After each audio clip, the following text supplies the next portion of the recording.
Hello, and welcome back to Reads. Today I'll be continuing The Wheel of Time, The Eye of the World. This is Prologue number 2, Dragonmount. The palace still shook occasionally as the earth rumbled in memory, groaned as if it would deny what had happened.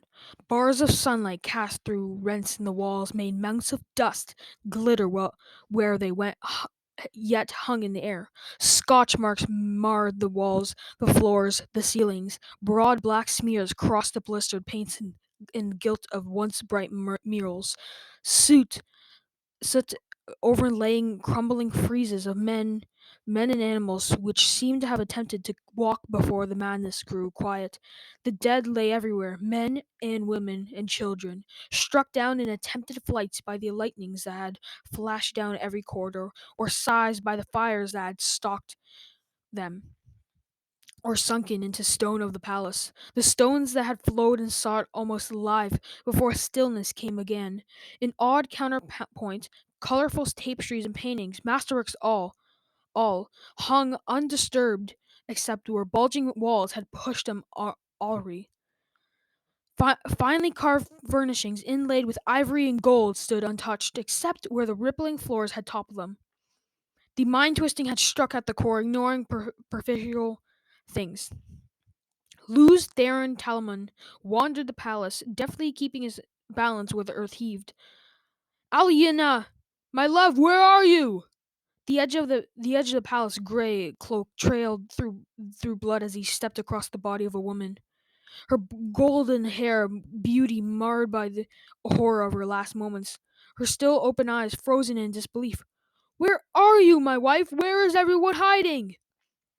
His eyes caught his own reflection in a mirror, hanging askew from bubbled marble. His clothes had been regal once in gray and scarlet and gold.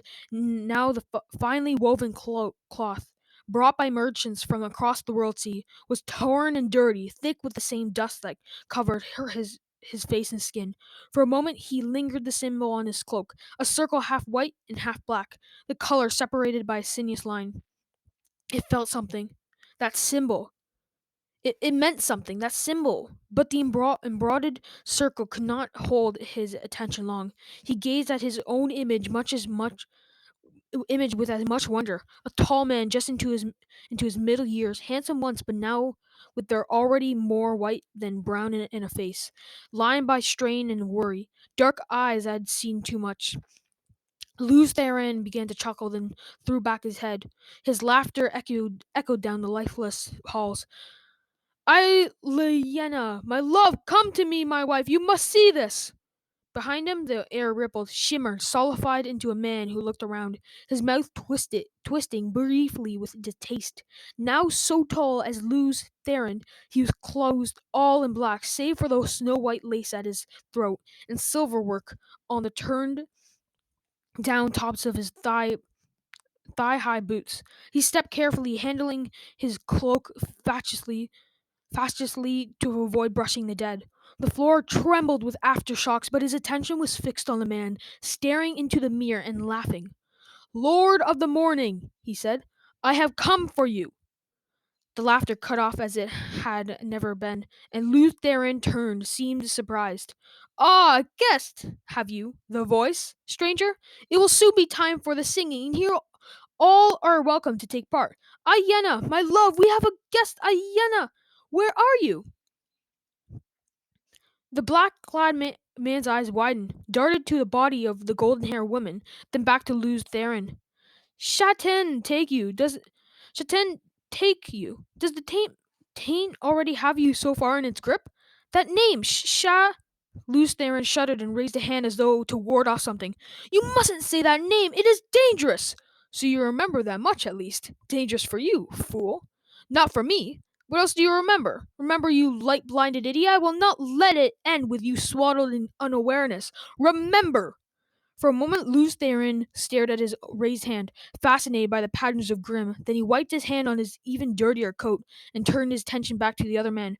Who are you? What do you want? The black-clad man drew himself up arrogantly. Once I was called Alan Morin Tendronel, but now, betrayer of hope. It was a whisper from Luz Theron. Memory stirred, but he turned his head, shying away from it. So, you do remember some things. Yes, betrayer of hope. So have men name me, just as they named you, Dragon. But unlike you, I embrace the name. They gave me the name to revile me, but I will yet make them kneel and worship it. What will you do with your name? After this day, men will call you Kinslayer. What will you do with that? Lutheran frowned down the ruined hall. Ilyena should be here to offer a guest welcome, he murmured absently, then raised his voice. Ilyena, where are you? The floor shook. The golden haired woman's body shifted as if in answer to his call. His eyes did not see her. Alan Morin grimaced. Look at you, he said scornfully. Once you stood first among the servants. Once you wore the ring of Tamriel and sat in the high seat. Once you summoned the 9 rods of dominion. Now look at you, a pitiful, shadowed wretch. But it is not enough. You humbled me in the hall of servants. You defeated me at the gates of Perrin.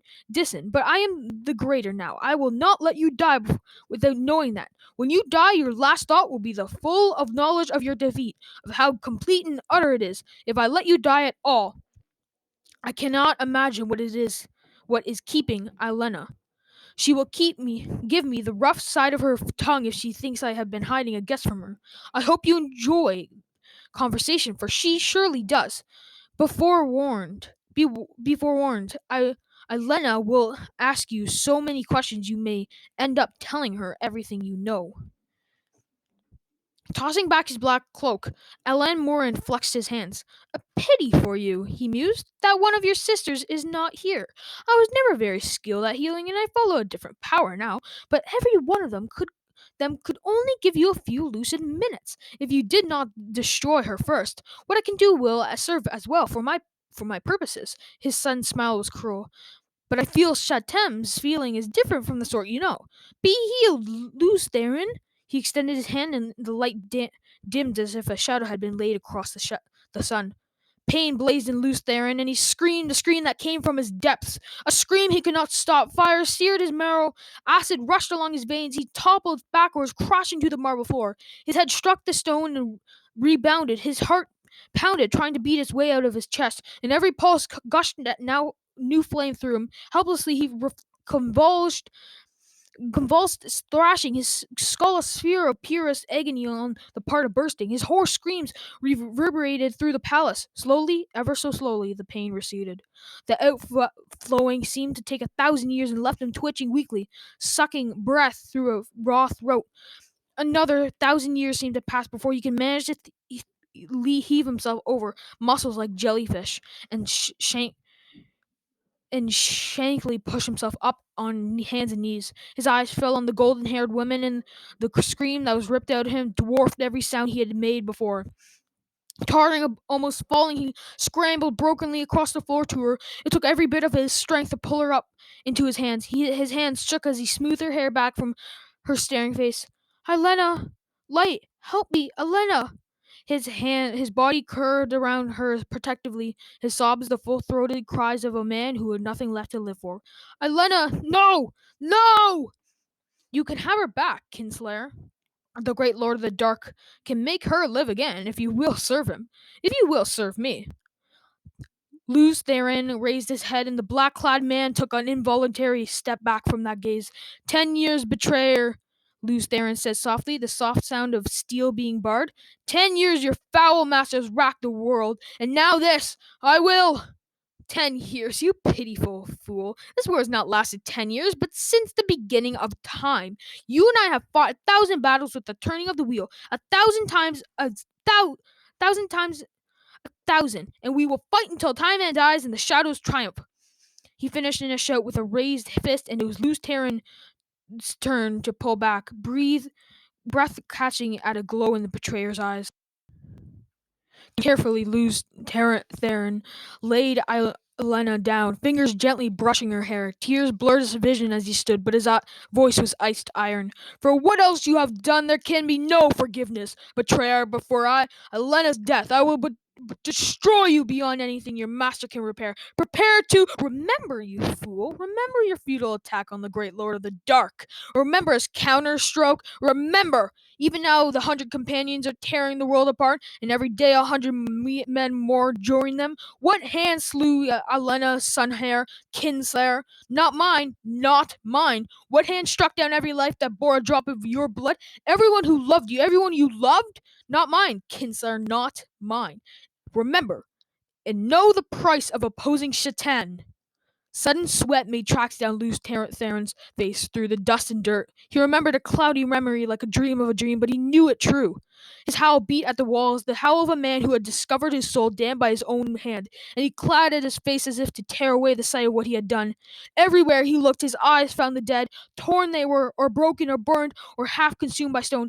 Everywhere lay lifeless faces he knew, faces he loved, all servants and friends of his childhood. Faithful companions through the long years of battle, and his children, and his sons and daughters sprawled like broken dolls, placed still forever, all slain by his hand. His children's faces accused him, blank eyes asking him why, and his tears were no answer. The betrayer's laughter flogged him, drowned out his howls. He could not bear the faces, the pain. He could not bear to remain any longer. Desperately, he reached out to the true sources, to tainted Satan, and he traveled. The land around him was flat and empty. A river flowed nearby, straight and broad, but he could sense there were no people within 100 leagues. He was alone as a man could be while still alive. Yet he could not escape memory. The eyes pursued him through the endless caverns of his mind. He could not hide from them. His children's eyes, Ilena's eyes. Tears glistened on his cheeks as he turned his face to sky. Light, forgive me! He did not believe it could come forgiveness, not for what he had done, but he shouted to the sky anyway, begged for what he could not believe he could receive. Light, forgive me!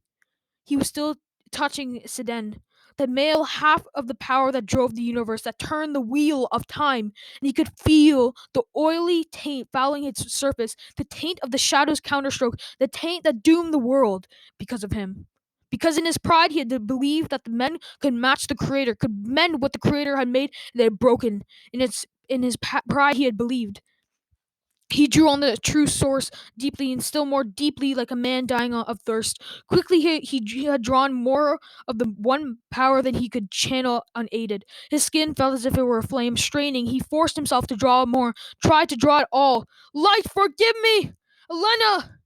The air turned to fire, the fire to light liquefied. The bolt that struck from the heavens would have seared and blinded any eye that glimpsed it even for an instant. From the heavens it came, blazed through Louis Theron's Telamon, bored into the bowels of the earth. Stone turned to vapor at its touch. The earth thrashed and quivered like a living thing in agony. Only a heartbeat did the shining bar exist, connecting ground and sky. But even after it vanished the earth, yet heaved like the sea in a storm. Molten rock fountain 500 feet in the air, and groaning ground rose, thrusting by burning spray ever upward, ever higher, from north and south, from east and west. The wind howled in snapping trees like twigs, shrieking and blowing as if to aid the growing mountain ever skyward, ever skyward. Alas, the wind died. The earth stilled to trembling mutters of Louis Theron's Telamon. No sign remained where he had stood. A mountain now rose miles into the sky, molten lava still gushing from its broken peak. The broad, straight river had been pushed into a curve away from the mountain, and there split into a long island in its midst. The shadow of the mountain almost touched the island. It lay dark across the land like an ominous hand of prophecy. For a time, the dull, protesting rumbles of the earth were the only sound. On the island, the air shimmered and coalesced.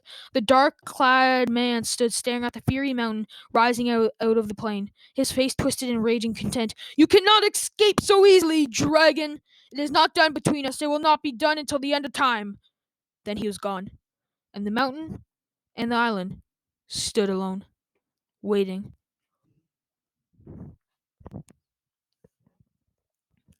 Thanks for listening. This has been Wheel of Time, The Eye of the World, Prologue number 2, Dragonmount. I hope you enjoyed.